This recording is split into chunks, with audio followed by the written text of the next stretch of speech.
Our child comes home from school and says, nobody would play with me today. Our instinct is to make it all feel better. And we say, oh, don't worry, darling. I'm sure there'll be people to play with tomorrow.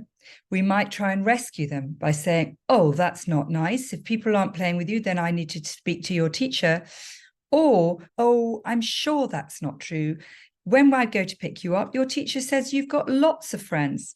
Now, for our child in this moment, this is something very real that they're sharing with us.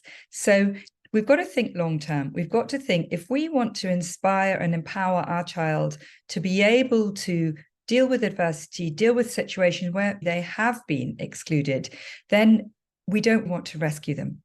We also want to show that we believe what they're saying, and we don't want to dismiss and minimize their experience. So here's a really good response when they say, nobody would play with me today. 3 words: tell me more. We want to get them to open up. We want to get them to share. Now, we don't need to get them to go into masses of details. Well, who was it and what did they say? And then what happened? We just want to understand how that felt for them. So we might say something like, and how did that feel for you?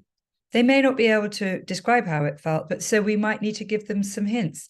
That probably felt really difficult. I expect you felt quite lonely. Maybe you felt betrayed. Maybe these are friends who you thought were loyal and they weren't being nice to you. And then we pause and let them sit with that feeling. So often as parents, we're trying to move things on, make things better, give them a bit of space. And then we might come in with a question like, I wonder what might help, and see if they've got an answer. If they seem really stuck, use these words.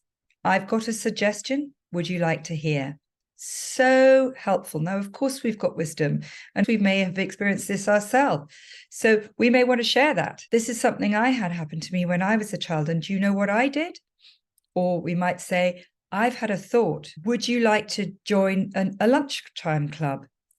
Should we invite a different child home for tea? Is there something you like to do at lunchtime that doesn't involve playing with these children?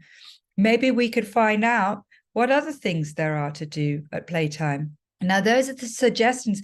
It may be that we just need to let our child feel heard, and that's all at this point that we can do. But the 2 key things are that we want to inspire our child to solve things themselves rather than jumping in and solving them. And we want to believe them and to hear what's going on, even if they're not an instant fix for it. These are very real problems and things that I help my clients deal with all the time. When we're doing client sessions, we'll go deeper into each child's situation and get different ideas to help. But listening and showing our child empathy and understanding are going to be so important for now and for their future.